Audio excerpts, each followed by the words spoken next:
Greetings all. How's everybody doing today? It's Thursday, 2 o'clock in the afternoon where I am, and it's time for live streaming Macro Talk 2. And we're celebrating the beginning of Stereo Month. I just made that up, but that's what we're doing. Stereo Month this month. We're going to focus on getting you guys ready to take on the world in our stereo competition later on in the summer. So I thought we'd take a few days and concentrate on getting anybody who's interested up to speed with stereo. And I am going to pause for just a second before I get to saying hi and all that. I want to start something happening over here, because I'm going to take you through a very basic stereo image making process in Zerene. Then I'll talk about it as we go. If you have a question that is related to stereo, I'll probably answer it first, and just so as you know. And if you highlight my name, I'll see it, and that will be good. I've been trying to figure out what to do with this light. I can't seem to get it out of the way. So what we're going to do is we're going to really cover all of the basics on stereo today and whip through it pretty fast. I thought we'd start out just by looking at a few stereo images. There are two ways that you can look at stereos. The first way is to look at the pair in one particular orientation, where all you have to do is kind of cross your eyes and defocus them, and if you can do it, the third image, the combination of the two stereo images, will appear in your brain. If you're like me and that gives you a headache to do that, then you're going to need to get some magical spectacles. That's what these are. These come from you can get them at Amazon. There's going to be a link in the notes to show you where to get them, and probably a good idea to get two pairs. The reason being, when you start seeing these things, you're going to want to show them to somebody else. But I'm going to put some weevils up and have you take a look at them and see if you can see them. Let me see if I can find where they are. There they are. So this is one I just did yesterday for this particular video. This is a tiny little weevil, just a couple of millimeters, and this view is the stereo view for the spectacles. Yeah, you need spectacles to see it like that. But if you have if you don't have spectacles and you want to try it just with your eyes, let's look at a couple of them in Zerene, because I can switch them around in Zerene. So we'll take that one off for the time being. And here's one. Let me see.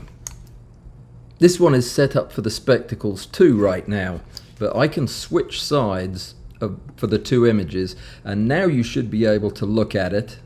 Did they switch?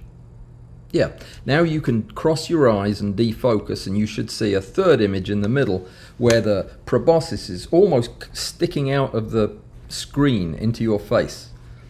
It's wonderful when you first see it. Here's another one. No, there isn't. I've got to stop the stereo view first. So here's another one. This is a maggot that I found. It's actually a caterpillar, and what we'll do is we'll go to Tools, Stereo, View Existing Pair, godly, from Input File. Bang, and there they are. Now, he's kind of out of the picture, isn't he? Let's see if I can get him back in. There we are. So, looking at him.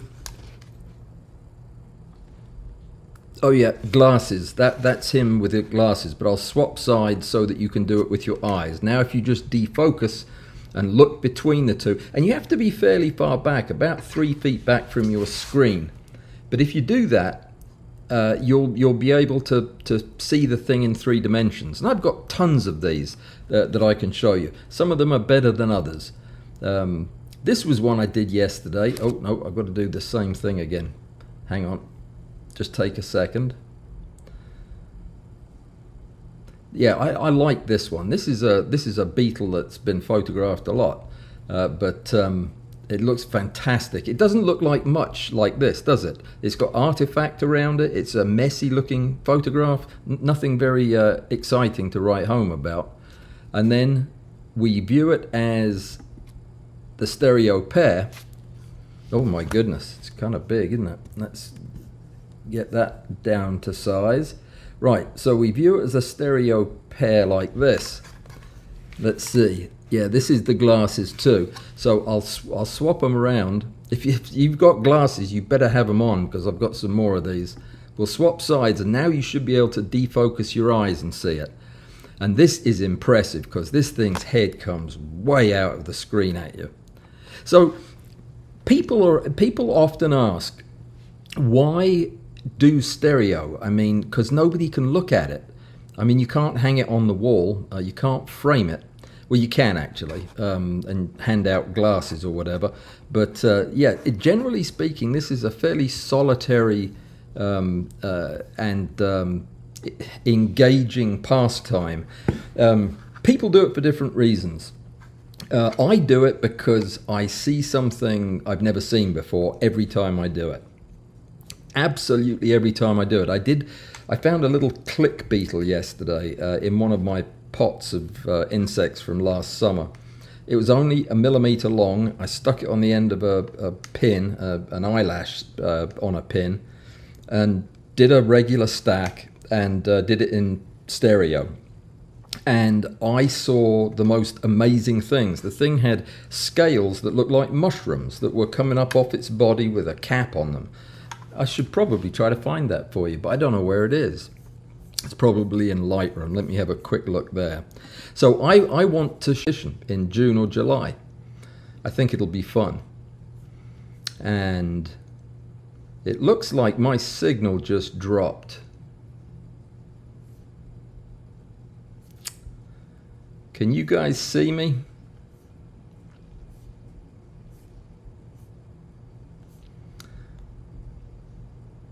Yeah, I think we've got problems, Houston.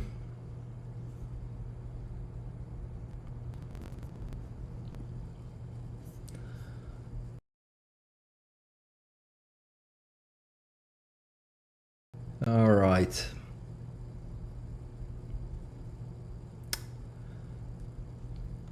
Just bear with me, guys. We've got a crappy signal. I don't know why. This happened yesterday or Tuesday as well. Can you hear me now? I hope so. Yeah, I've got some thumbs up there. That might not be for me though. So we'll talk more about stereo in just a second. The important thing is how you do it. And I'm going to show you how you do stereo. And that's what we're going to be doing. We won't get it all done today.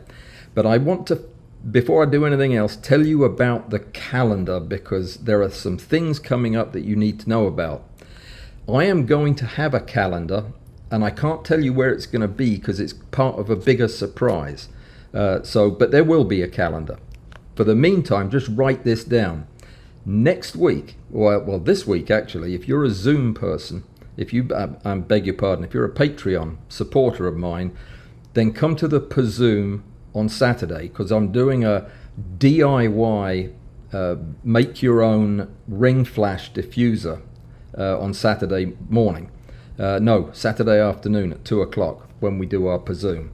So if you want to join in that, become a member of Patreon. You have to give me money to do that, and that's good. That's a sign of good character on your part, to give me money. The more you give me, the better your character, obviously, and I'll tell people that. So if you can make it to the Zoom, you'll see how to make a ring flash and also chat with everybody else, and we'll have a good time. Next week, I have a live stream on Tuesday. I don't know what I'm going to talk about, but it probably won't be the advanced stereo, because what I'm going to do is I'm going to do that separately. But let me tell you first what else is coming up. On Thursday, we've got this Macro Talk live stream, the second one. And then on Saturday, and this is what I've been getting to, next Saturday, which is the 25th, At 10 o'clock in the morning Central Time, US, I am going to do, what am I going to do? Oh, I'm going to do the Photoshop for macro, the beginners program that we did, Bud and I did. Bud and I recorded it a while ago, then I lost it, and then I found it again. So I'm editing that now, and we're going to do that. So it's for beginners who have never been in Photoshop, and we're going to do it as a live stream, but I am going to play the video and answer your questions as we go along. I am going to ask Bud if he'll become a moderator for me, which will give him superpowers on YouTube, and he'll be able to answer your questions too. So he and I will both be answering your questions, and it looks like our signal's gone again. This is not what I was expecting out of AT&T fiber, but anyway, we'll see. And then after that gets through, that's a 1 hour live stream. At 12 o'clock on Saturday, so 2 hours after the other one, we're going to have a private Zoom meeting for anybody who wants to come. So it's really not private, is it? It's public. But we're going to have a Zoom meeting for anybody who wants to learn advanced stereo image making. The difference between basic and advanced is the basic is just what you see is what you get. You really can't retouch in the basic because you can't retouch from the source files. But Rik has developed this very interesting workflow that I've been using exclusively now for a couple of weeks, where you do a combination of slabbing and stereo so that you can retouch your images as you go. And this beetle that I was showing you a little bit earlier, this one, that's in the cross-eyed view there, this was done with that slabbing procedure. So you can do it on very deep stacks, very high magnification stuff, and get some really stunning images. But the workflow is a bit of a bear. It really is. I mean, you need to concentrate and you need to go through it. And I didn't think it would be good in a live stream, but it would be good if you could actually ask me questions. So I can only have 100 people. I imagine we'll probably have 3, but it's next Saturday at noon. Next Saturday at noon, I will put an invitation in Discord. I will put an invitation in Patreon. And I'll put an invitation, I'll probably just stick them up on pieces of paper all around town so that you can see. But 12 noon next Saturday, advanced stereo. And it's going to be a lot of fun. If you get that down, there's nothing about stereo you won't know. Do you like using calculators as much as I do? I hate using calculators, but there is a new calculator that you need to be aware of. And you know where it is? It better be here by now because it wasn't last night. It's in Zerene Stacker.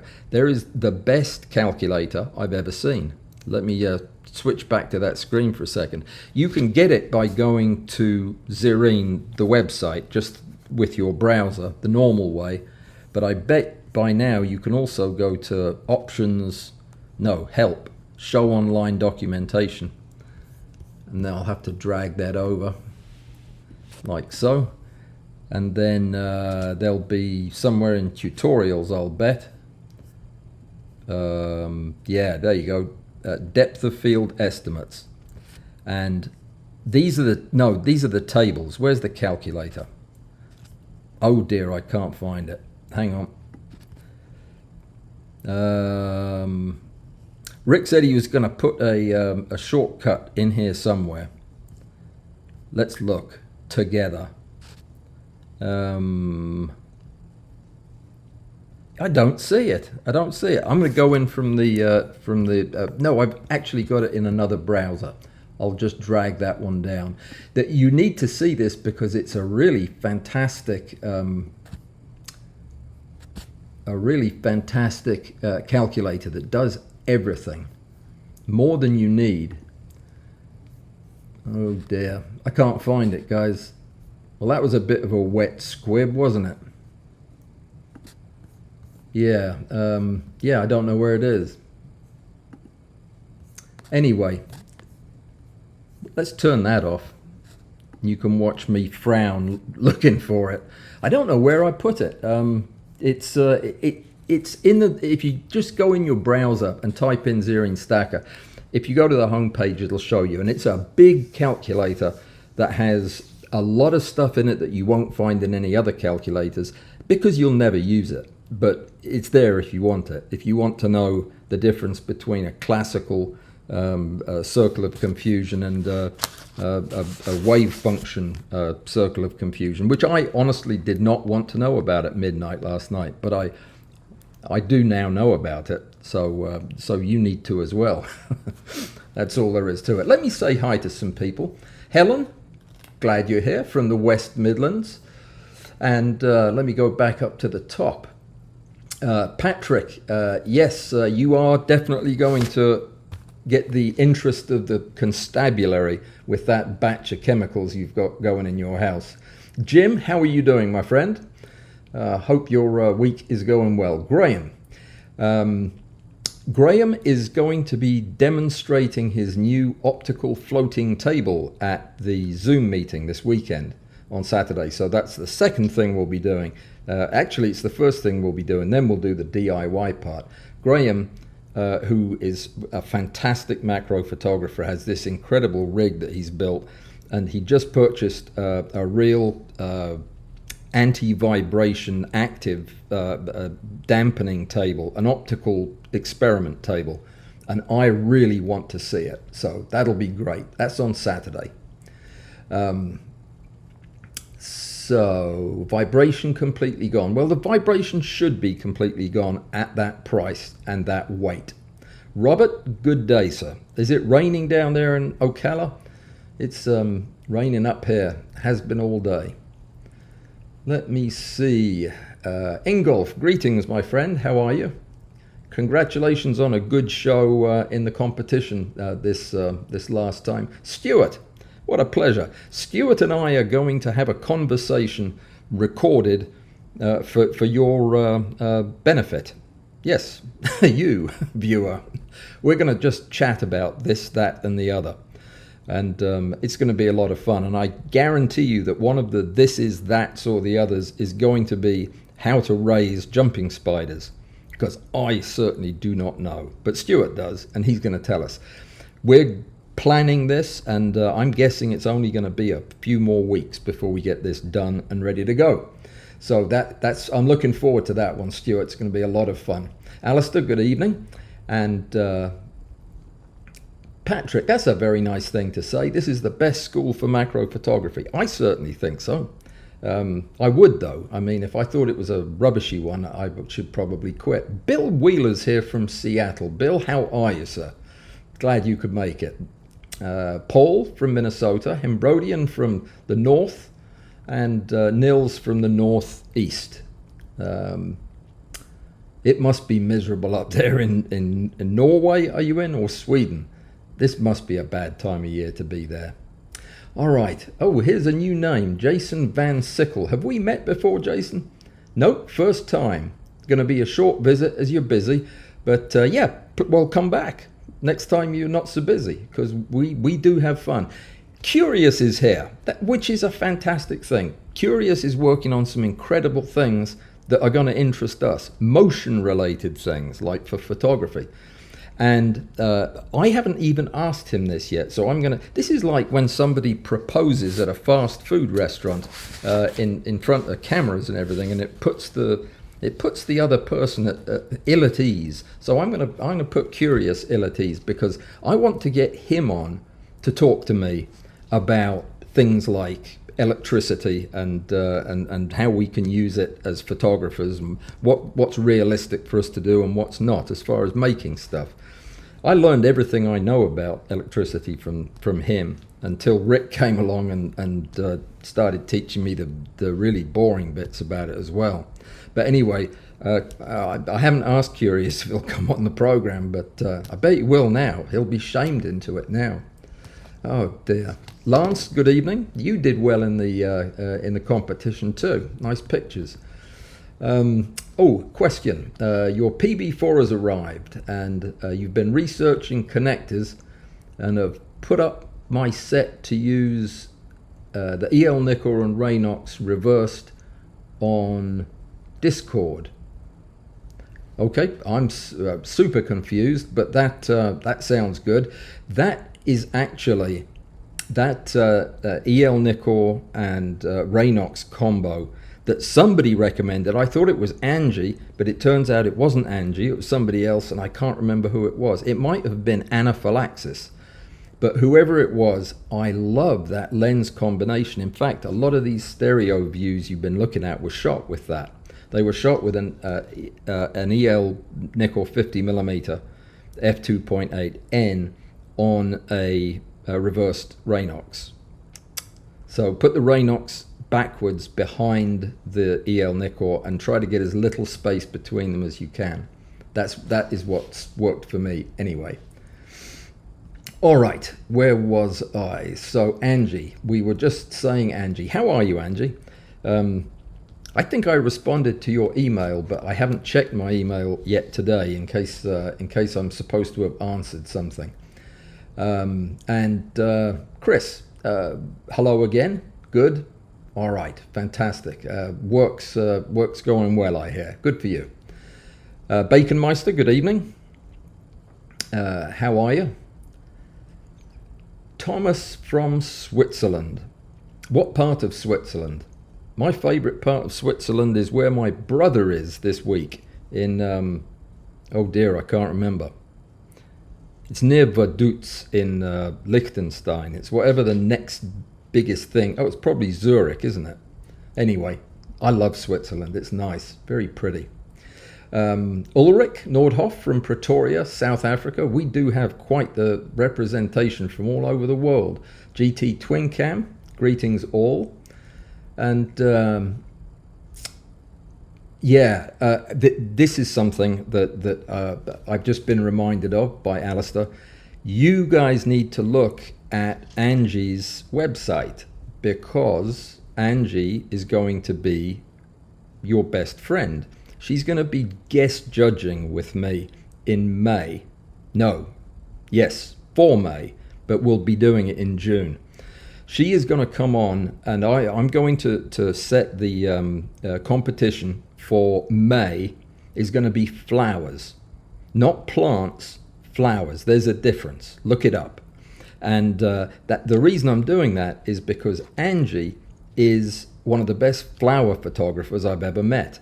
And her photographs are absolutely stunning. I'd show them to you, but I can't remember where I put them. I'll see if I can find them while I talk. But Angie's going to come on, and she's so interesting, and her pictures are so beautiful. I thought that what we would do is a combined thing where we talk to Angie for a little bit, and she can share some of her tips and pointers on how to get these gorgeous photographs. And then we'll do the judging together. We'll probably do an abbreviated judging where we just talk about the winners. Does that sound like it would be interesting to you? It does to me. And seeing as really that's all that counts, because I'm the one who has to do it. And if Angie agrees, then we're on. So that's the plan. That's the plan. Angie, where did I put your pictures? I know I downloaded them to somewhere. Can't remember. I'll just have to. It'll come to me in a minute, and then I'll go get them. But they're glorious. I could find them in the email, but it would take me too long. My email's cleaned up, but it's still not easy. All right. So where was I? Go to that's right. Go to Angie's website. It is Angie. What is it? Type it in real quick. She'll put it in, and look at in the chat, and you'll see it. Go to her website and look at her flowers. You can do it quicker than I can find them here. And she'll be the one judging your flowers, so you better pay close attention to what she does. They are gorgeous. Nina, Atlanta, awesome, fantastic. That's my old stomping grounds. Bud is in Atlanta, but he's not here right now. I wonder why not. He often would be. All right. Questions about whether or not Angie focus stacks, and we're not going to read the answer to that because we'll save that for when we're talking to her. And red-eyed loon just waving his hand. Fair enough. Here's a question. What is your opinion about bellows lenses compared to microscope objectives? I have a 35mm Olympus and a 12.5 Minolta bellows lens on an Olympus bellows connected to an APS-C Canon. Yeah, absolutely fine. The problem is bellows lenses were never given the kind of attention by the lens makers that the enlarger lenses were, in my opinion. I've never really seen a bellows lens that came close to being as flat or as well corrected as the enlarger lenses I like, the EL Nikkors. That doesn't mean there aren't some good bellows lenses out there, but I would refer you to a website that really, it's where I go when I want to learn about a lens I'm not familiar with, excuse me, and that is I'm blanking because my phone just went off, and it's Stuart. What do you want, Stuart? I'm talking to you. Anyway, what am I trying to think of? It's close-up photography is what I'm thinking of. Close-up photography is with one P where there should be two. Close up, and then photography is one P there. The up and the photography share a P. .com. Do that, and that will take you to one of the best organized, most resourceful websites you'll ever find. I'll pull it up. I'll pull it up and show it to you, seeing as I can't find the calculator. Close-up photography. It's O'Toole's site. Now, Robert O'Toole's not a very friendly person because he never answered my email. But we'll let him get away with that. This is the site, and it's absolutely fantastic. If there's any lens that you have ever wanted to know about, like a bellows lens, this is where you would go to read about it. Look, a whole section on bellows lenses. It's got 2 of them, not very many. But for objectives, you name it, he's got it. And these are some of the best reviews. Look at the size of this thing. That's a monster, isn't it? These are some of the best reviews you'll ever read. He is so thorough and so complete, and he has these fantastic full resolution photographs that you can look at to really judge whether or not it's a lens you want to buy.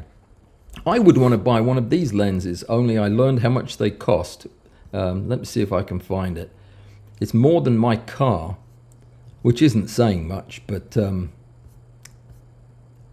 anybody know how much these things cost? Oh, I can't find it. It's thousands and thousands of dollars. Look at these pictures it takes, though. Aren't they nice? Anyway, it's hard to go onto this site and tear your eyes away from it because it is so well done.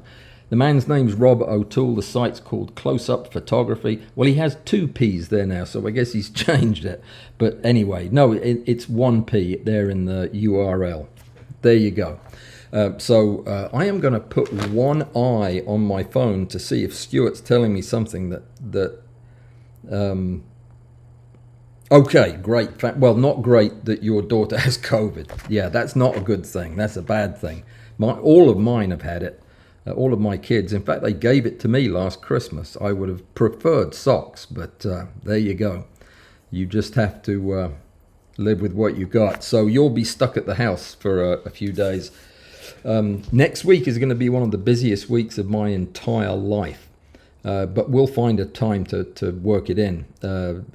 Be late at night for me, but that'll be early. Well, we can talk about this offline, can't we? We probably should. That would bore people hearing that. Okay, let me see. Where are we? I was just saying hi to Nina from Atlanta. What part of Atlanta? Not Buckhead by any chance. I do love that part of town, or I used to. It's a bit ratty these days, though. Helen. That's where I started, by saying hi to Helen in the Midlands. And Zagreb. You are officially our first Croatian visitor. Welcome. That's cool. I've never been to Zagreb. I've never been to Croatia. I want to go, though. All right. You want to hang it on the wall, and yeah, you can get lenticular prints made. In fact, this is a funny story. It's not really funny. It's just a story. Last night, Rik was explaining to me the manufacturing process for making lenticular prints. These are prints that are cut into tiny little slivers and then glued together in some bizarre order. And then the print has ridges of a clear lens-like plastic squirted all over the top of it. So when you look at the print, it appears to be three-dimensional. That's a lenticular print. And within 4 hours of him telling me this, in the middle of the night, I opened up Petapixel the next morning, and there was an article on lenticular prints. And before 4 hours previously, I'd never heard of the damn thing. So yes, I could make a lenticular print, but I'm not going to. Apparently, it's very hard to do. Let me see.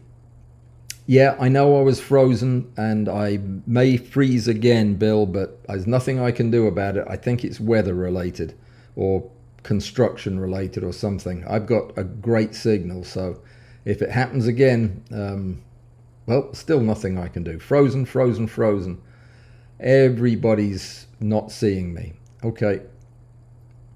Only for a minute, says Alistair. That's good. This happened on Tuesday as well. And if it happens again, I'll have to start calling the AT&T people. But, you know, we've had flawless transmission since I moved to this new location. This is the first time we've had a problem with it. Hernando Sportsman's Club pointed out that I froze as well. But there you go. Angie.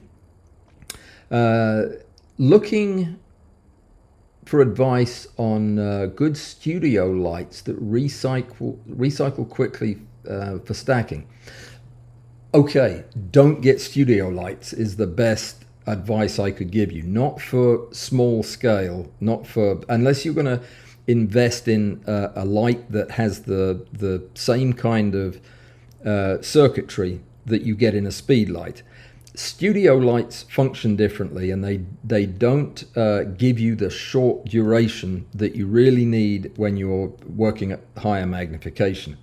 So speed lights are much better. There is one, there are probably more than one, but there is one affordable studio light that I use because it has speed light circuitry as an option built in. You can switch it back and forth between a regular studio strobe settings and more of a speed light setting where you can get 1/20,000th of a second exposures. And that's the Einstein by Paul C. Buff. That's what I use. It's a very old-fashioned looking clunky light. It's not a pro photo by any means, but they're relatively affordable. Mine has been going for decades, and it's the only one I would use for macro, and I do.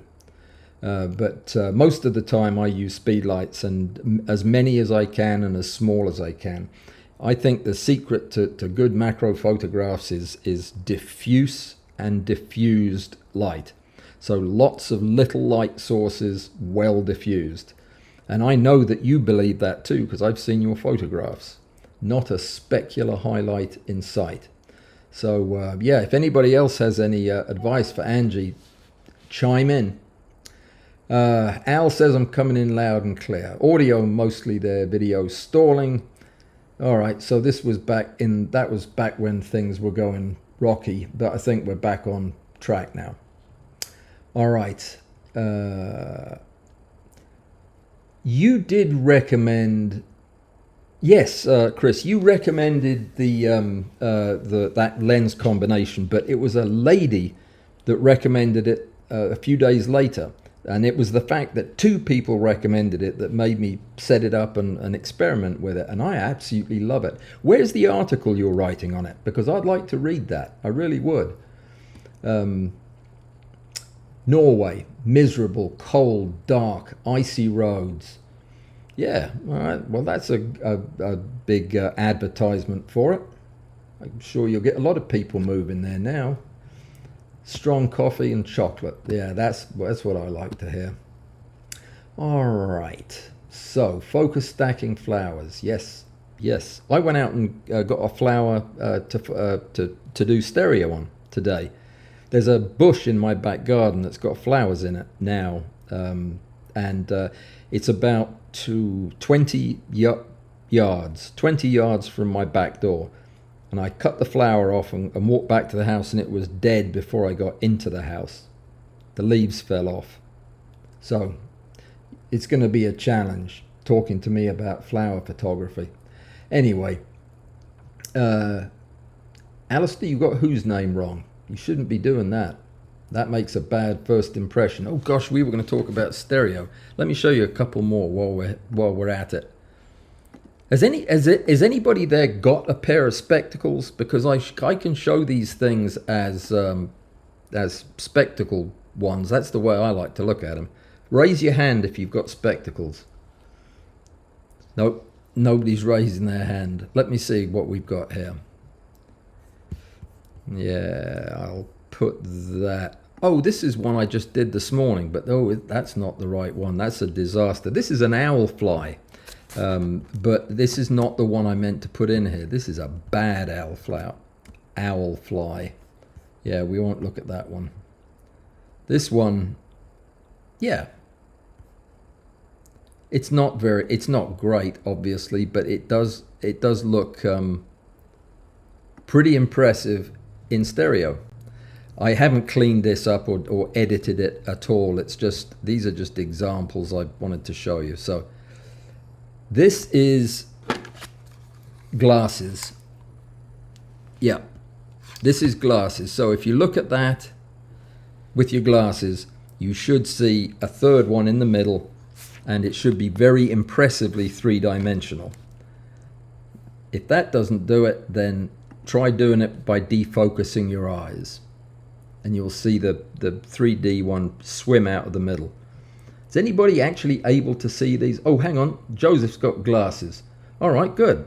Share them around, Joseph. Pass them to anybody else who's in Detroit who wants to see these.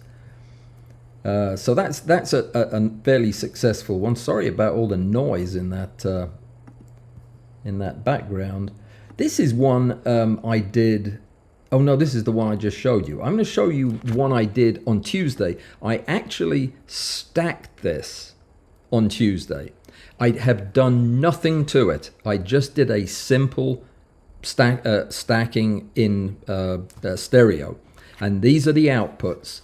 And all I've done is look at it, and I am super impressed. If you look at that with your glasses, it looks like just a terrible picture there. But if you look at it in stereo, each of his 6 limbs are positioned depth-wise differently, and it really convincingly looks like he's running towards you. So that's why I do stereo, because I see things that are interesting and fun and surprising and exciting. That is not the reason that the guy who invented it does it.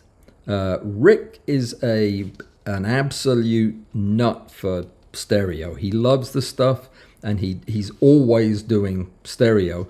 But he does it because he is at heart a scientist, and he is just trying to get information about these fascinating subjects that he likes. I'm going to pull up the other one here. Look at this guy. So for Rik, it's more a matter of he wants to see what the mouth parts of this fly look like. So he photographs it at 40 times magnification in stereo, because the stereo gives you information that you simply are not going to get looking at 2D images.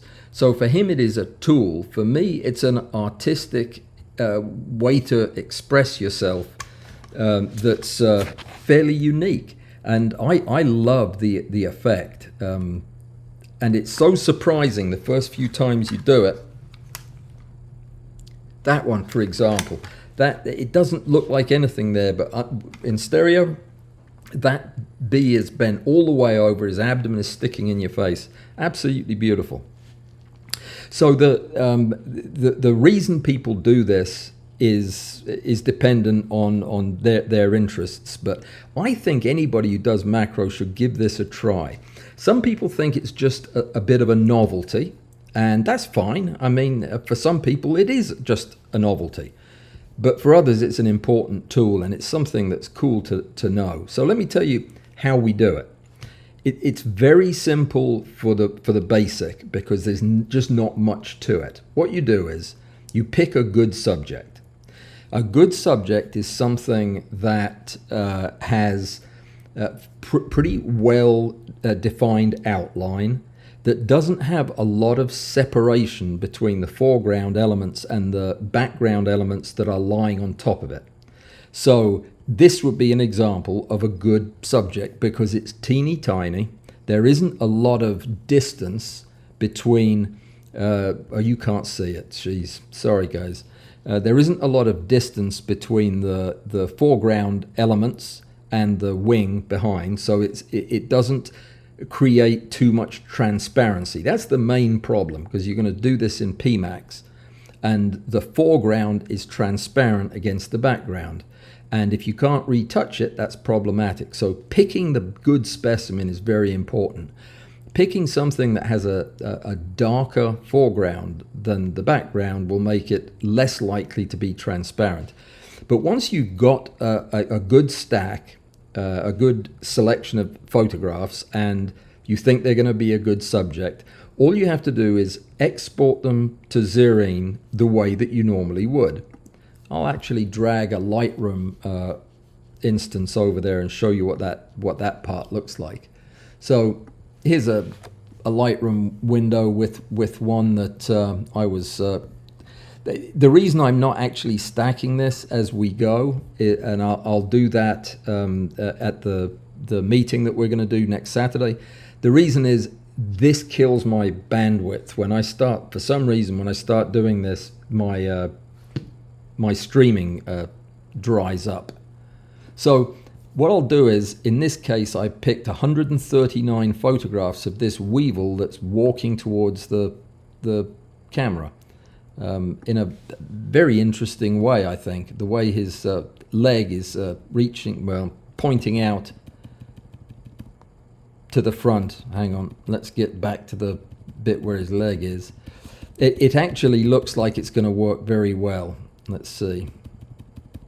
Yeah, he's got one leg out to the front, one leg further back, and then his big nose right in the middle. So these will be good. It's dark background. There's not a lot of contrast, but I will bump this up. I'll increase. You can't see this. Yeah, you can't see it, so that's not helpful. Right, so here it is. And that was what I was looking for, to show these legs separated, but not by too terribly far. And this will all look really good in stereo, because this leg will come right out of the screen at you, and so will his nose. And another thing about it is, what looks like a lot of garbage and off-putting stacking artifact that you're going to see in these things often just goes away in the 3D, because the artifact is a phenomenon that we see when we're looking at two-dimensional representations of three-dimensional objects. When you're looking at a three-dimensional representation of a three-dimensional object, all of that weird artifact fuzzy might raise the shadows, probably not. And sometimes I'll bump up the exposure if it's really dark. The reason, now we're losing signal again. The reason it's dark is because the TIFF conversion is going to spread out the dynamic range more than we want. So I'll just export all of these to Zerene like that. I'll explain what the next part is. We're frozen again, so I'll wait for the video to start back. I wish I knew what it was, guys. As long as there's a spinning orb on the screen, I better not try to talk or you won't hear it. It says I'm connected and signal strength is good.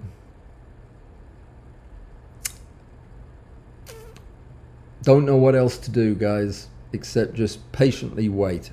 We appear to be on again. Yep, froze for about 60 seconds. Thanks, Joe. Yeah, it's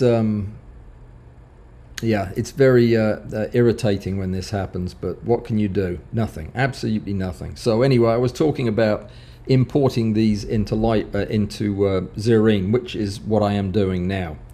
When they get to Zerene, I'm just going to show you the steps and jot these down, because this is your official lesson on how to do stereo. Unless you come next Saturday, I'm not going to do another walkthrough of it, and you'll need to know it for the competition. What about, you don't have Lightroom, you don't have Zerene? Can you use Helicon?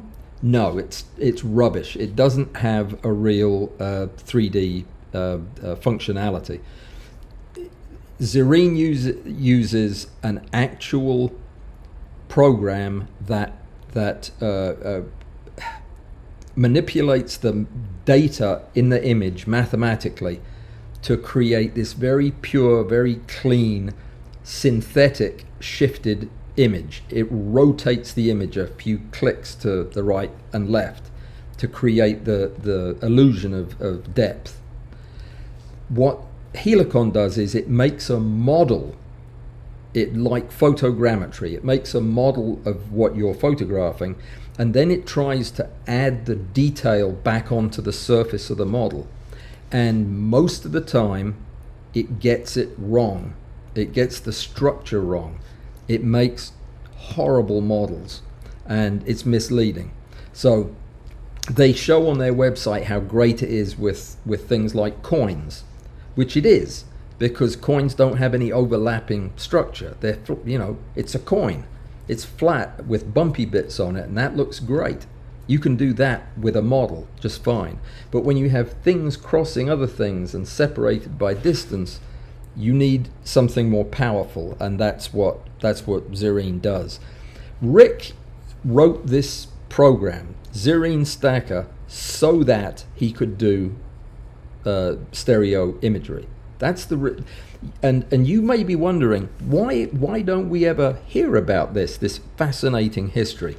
Well, somebody told me the other day that me doing stereo month is like the shark month on the Discovery Channel, except it's like I'm doing the shark month, and I have a shark at home, but I'm not going to bring the shark in and show it to you. That would be ridiculous, right? If you had a shark and you were doing Shark Week, you'd bring it, like a show and tell. Well, I have a friend who invented stereo photography. He invented the things, and and so he's going to come on and talk about it. I finally asked him, after 3 people on Tuesday said, this is all very interesting, but why don't you get Rik to come on and tell us about it, seeing as he's the guy that invented it. I mean, he is a living legend after all. So he's agreed to do that. He's going to come on and talk all about this, all about the stuff I have no idea about. He's going to tell you about, and it'll sound like he knows what he's talking about. So this export's taking it's 139 images, and I think there's a lot of other stuff going on with the computer, so that's why it's taking so long. But as soon as it's in there, I'll spend the last few minutes showing you the steps. It's not difficult. What else did I have on my list? Let me see.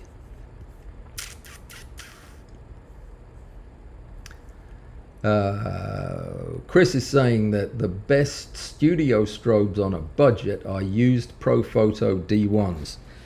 Yeah, that is an oxymoron. Profotos on a budget? No such thing. They're just so expensive. Do they have the whatchamacallit circuitry in them? I think they probably do. All right. All right, Joseph, if there were people here, I'd be... Okay, well, that doesn't sound very friendly. Yeah, okay. Steve, welcome. Use Helicon for animated stereo, no need for specs. Yeah, that is a good point. If you want to do stereo rocking, which is where you have the image that moves through the several degrees, we normally, our eyes can best sense depth in a 3D object with a separation of about 8 degrees. Is it degrees or is it percent? I got in trouble for getting those two mixed up on Tuesday. But it's about 4 degrees either side of the midline. Let me pull up the calculator. The first step in doing a stereo image is to open the calculator and use it. And we're going to do that right now. So let me jump back over to Zerene, where the images have just arrived. They're all here. And what we're going to do, before we do anything else, we need to figure out how much separation do we need between the two camera views, the two synthetic camera views that will create the depth. In other words, there is a certain amount of separation that will be ideal at certain magnifications and with certain subject sizes. And you need to get that right if you want your stereo image to look fantastic. So what you do is you go to Tools. If you find your pointer first, find your pointer. My pointer's just gone somewhere. There it is. Oh dear. So Tools, Calculators. Oh, there's the depth of field calculator I was telling you about. Let's have a quick stop in and look at that. So this is the one I was telling you about.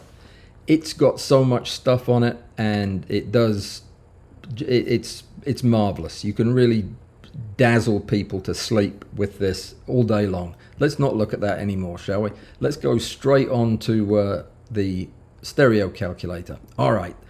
Only a few things you've got to fill in, and it fills in the rest for you. But the purpose of this is to find out, without having to do a practice stack, to find out exactly how much separation you need, what percentage. All right, so the sensor width, if you're using APS-C, is about 24. This is from something I did this morning. The magnification, you can measure it. If you're using a microscope objective, you already know what it is. You can just enter that in here.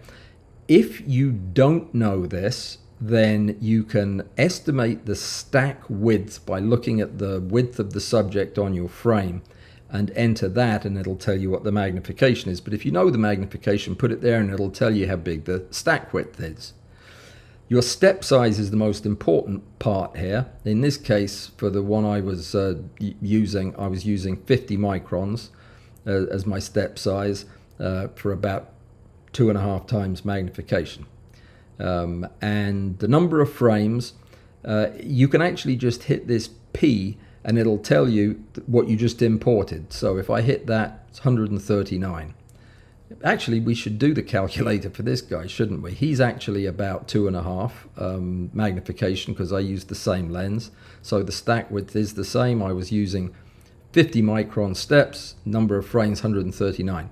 The stack depth then is about 7 millimeters, and the angle off axis is 4 degrees. Now, what that means is most human beings can appreciate the depth of field, the perception of depth, with an 8-degree difference between the eyes.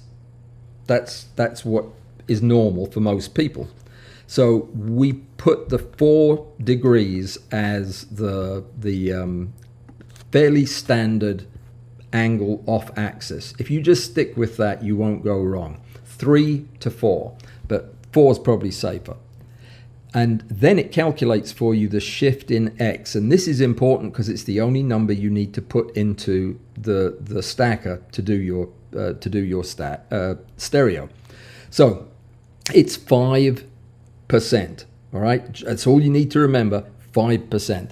So when we come up here to do the stereo, we just go to Options, Preferences. Write this down. I'll bring the preferences pane over. The first thing you need to do is make sure that all of these are checked as normal. That's the default. They were unchecked because when you're doing the advanced stereo image making, you turn these off, but we're not doing that now. So all back on. Then go to stereo rocking.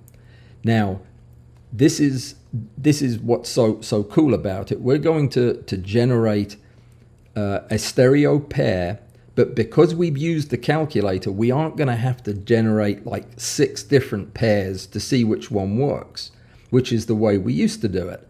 The calculator lets us just generate 1. So we have 2 images being output, and the shift in X is what we just calculated, and it was 5. So we have 5 degrees in one axis, in the X-axis in one direction, for the left eye or the right eye, and then it's going to be minus 5 degrees in the other eye. And that is all you need to enter. That's the key right there. We're saying we want 2 pictures and we want them separated between 5 and minus 5 degrees, because that's what we calculated. I said degrees, I meant percent. Between 5% and minus 5%. 5 being the number we calculated.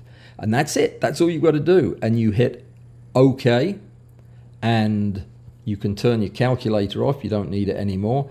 And then all you have to do is go to stack, align and stack all. Now, Rik just uses PMax. I use PMax and DMAP in the slabbing process, the advanced one, but just PMax is usually fine in this. And that's all you got to do. There's one other thing you should check though. Go back to your preferences. There's something called pre-processing. Some of the stuff we do ends up putting check marks in a couple of these boxes. Make sure that they aren't there when you're making a stereo pair. They're not, so we're good. Okay. Then go to stack all PMax. And what it'll do is it'll run through, do a usual PMax and give you 2 outputs. It's going to run it twice. Once at with the negative 5 degrees, once with the positive 5 degrees, and then those 2 will become your stereo pair. And this will take, let's see, half an hour. It's when I'm streaming. It just takes forever for this to work. So you won't get to see it, but I'll post the pictures over on Discord so you can see what it looks like when it comes out. I bet it looks great. Gosh, I haven't stopped talking, and it's 3 o'clock. Can you believe it's already 3 o'clock? Let me run through these other questions.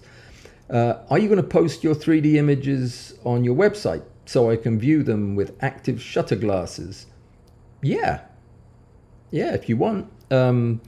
I never thought of that. I'll tell you what, I'll post them on Discord and I'll post them on Patreon because nobody goes to my website. Yeah, that would be better. I'll put them over there. I'll put the better ones over there, and then you can look at them. Rik doesn't like my stereo pictures. I've stopped showing them to him, but when I did, I mean, he would just frown at them because he looks at pixels. Don't look at my pixels. Just look at how pretty the picture is. Yeah, I'll put them over on Discord and on Patreon. Let me see. Yeah, I don't know what impulse damage is either. Okay, they're chit-chatting about something or other. Yep, Flash, I think. And yeah, right, not really sure what's going on. Harapuzzo, greetings. Well, you show up rather late. We could reschedule it. Or have you considered coming on Tuesday? No, that would be 4 o'clock in the morning, I think, for you. You wouldn't want to do that. You know what? I got to the end and I think I've answered all the questions. So, if that's the case and we covered everything I needed to about stereo, let's see, was there anything I forgot to tell you? I never did show you how to get to the depth of field calculator. I'm going to do that real quick just for anybody who's still here. I'm just going to open up a browser window and go over there because oh, there it is. It was already on my browser right there. Yes, there it is, the depth of field calculator. The difference is over here on the website, it not only has all of these very, very detailed breakdowns of the different kinds of physics used to calculate these numbers, but it also has an explanation of what everything means. And then as you come down here, he shows these cases of exactly why you'd use the calculator and what the information tells you. And this is solid gold. If you have ever wondered about F numbers and resolution and circles of confusion and depth of field, just read this and you'll know it for the rest of your life, or for 10 minutes, whichever the case may be. In my case, it was just till I fell asleep. But this is brilliant. This is a lot of good work right here. And he gives you all of these examples for objectives and lenses. Fantastic, absolutely fantastic. We'll get him to talk about this some when he comes on, which hopefully will be soon. All right, what else did I have on my list? I had one or two other things I needed to tell you. The calendar I told you about. The key is next Saturday, 2 live events back to back. And yeah, Bud is one of those. I have 3 new moderators on YouTube. So they have superpowers and can vaporize you or expel you or turn you into a newt, I feel fairly sure. Those people are Carlos, Curly Toes. That's the same person, Carlos and Curly Toes. He has overlord powers as well, so he is one of the supreme beings. Then Amy 5 Aquatics is a moderator, and if he says he will do it, Bud is a moderator too. And I'm looking for volunteers. If you want to be a moderator, let me know. It comes with a lot of benefits and a large cash payment. It doesn't come with anything at all. Just work. Just work. Okay. I think we're done. Decon 90 update. Every bottle of Decon 90, every bottle that I was sent was filled, and I mailed them all yesterday. 30 of them. And it cost an arm and a leg. It did. It's expensive. It was already costing quite a bit, and then the last box I had to send it to New Zealand. Have you ever sent anything to New Zealand? A box of a paper cardboard box with padding in it and a little plastic bottle all the way to New Zealand.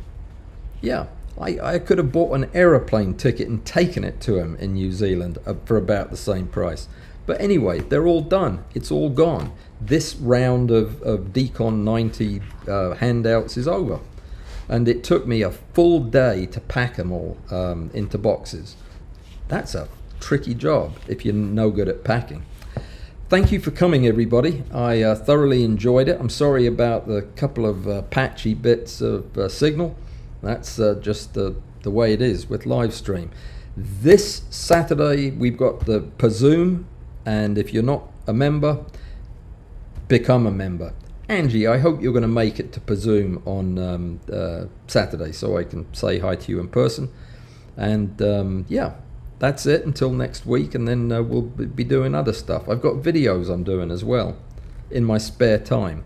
So I'll see you guys later, and Zoomers, I'll see you on Saturday. So thanks for coming. Stay safe and be well. See you next time.